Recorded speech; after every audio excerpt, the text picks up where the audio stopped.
What's good, everybody, and welcome back to the network. It's been a bit. How are y'all? And, it's one of those things that happen again, and I'll let you know, if nothing else, one thing we can say is that the gap is narrowing. We're going to start getting a little bit more consistency, and that's going to start with this, but I'm also going to have something for you tomorrow. Come to think of it, there's a good chance I may record it tonight. I don't know. I'm really contemplating that amongst many things, and let's just say that at the very least, I got an announcement for y'all that I'll have tomorrow for you.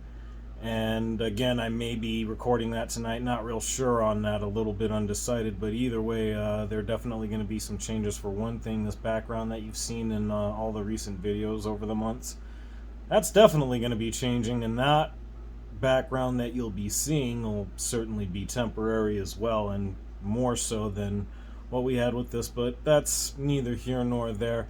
Just look out for that tomorrow, hopefully about this time, maybe a little bit later than that, we'll see. Gonna play that one by ear, but we'll get to the subject at hand, and tonight's the night, game one, where we start the 2021-22 NBA Finals between the Boston Celtics and the Golden State Warriors.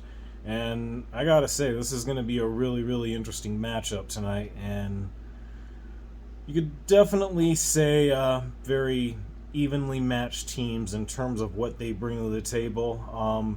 Slightly different styles in terms of what you get from Golden State, where they're a little bit more of the rev it up, high octane, you know, score on all cylinders type of offense and everything. But of course, meanwhile, they're definitely one of the better defensive teams in the league, certainly one of the top two, along with Boston, actually.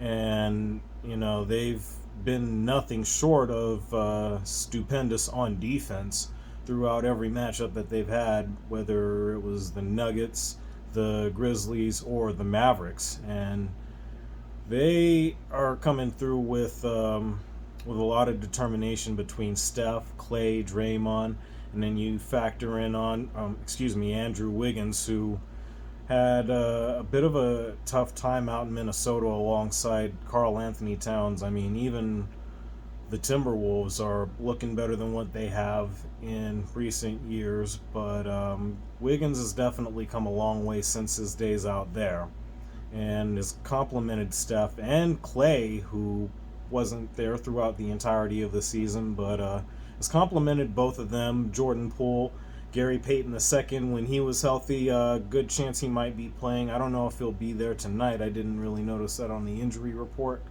But if they're able to get him back, then I would definitely say that's advantage Golden State at that point. So we're on the other side, of course. You got Brown, you got Jaylen Brown, you got Jason Tatum, who, are just superstars in the truest sense of the word. I mean, I can't really say that I've seen a tandem in a long time that has really played on this particular level, the likes of Brown and Tatum. I mean, you can talk about the Splash Brothers, of course, in Curry and Thompson, but there's something different with Brown and Tatum. I don't want to liken them to sort of a Jordan and Pippen type tandem. They're a little different from that, but they are both impactful in a lot of those same ways.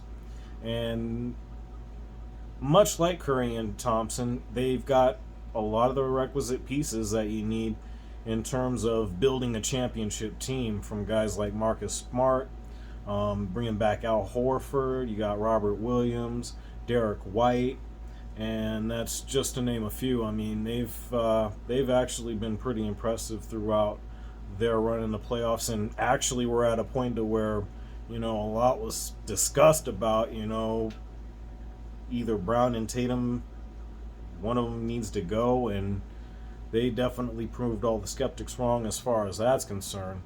And meanwhile, you've got the Warriors here, who were going head-to-head for a while with the Suns as far as who the top team coming out of the West was going to be, and it was actually expected that that was going to be the Western Conference Finals, but yeah, it just didn't work out that way. But all that being said, I like what I see out of Golden State as well. Again, Jordan Poole, who has just been something incredible. I mean, I don't remember the last time I've seen anyone.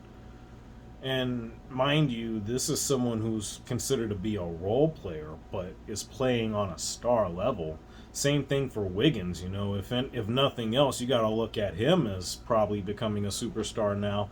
And of course, Kevon Looney, who was really significant against Dallas because he gave them an awful lot of big moments. And you know, had they not really given one away in Game 4, there's no way that that's not a 4-game sweep. But it is what it is. They finished Dallas off in 5, and of course, again, I think about Gary Payton II. Will they get him back? If they do, then I don't know that the matchups favor Boston enough to where they'll be able to sustain going against that firepower, and being able to match that quite the same way. Especially when Curry and Thompson are on. And Steph looks like he's going to be on a mission as far as becoming Finals MVP. He's definitely improved his play over the years in the finals. It's just that a couple of those years involved Kevin Durant, and there's only so much that could be said about that. But all the same, I'm going to go with the Warriors, and a lot of people are thinking in 7. I'll go ahead and go with 7 as well. I just, again, feel like there's going to be too much firepower. And then the one guy that I didn't mention in all of this, the ultimate X factor in Draymond Green. Boston does have their own version of that in a sense, in Marcus Smart, smaller, more compact version, a point guard version, if you will. I mean, they do a lot of the same things, especially when it comes to facilitating for the other players. But I feel like this is something that the Warriors are just out to make a point. A lot of people felt like when Toronto took them out back in 2019, everybody believed that was the end of the dynasty. And I'm not so sure about this still being a dynasty. I feel like the West is just going to continue to get better. I would like to think that Phoenix, they're going to find that something that they're missing somewhere along the way. But then you also got to factor in Memphis, again, Minnesota, the Pelicans, when they're more of a complete team, they're going to be a problem as well. I mean, it's just going to be really interesting in the West, and the East is getting so much better as well. So all that's going to be for another time, a few months down the road. But either way, I go with Golden State in 7, and I go with Curry as Finals MVP, with potential of Clay derailing that, but we'll see what happens on that. But it's going to be a fun series nonetheless. I think both sides are going to leave it all out on the floor, each game in and out. And that's really all I've got in that one. So that being said, let me know what you guys think down below. If you enjoy the content, like, share, and subscribe. Definitely help me with this YouTube algorithm. Let's get this thing going. And with that, I say thank you for being here, and thanks for having me. Take care.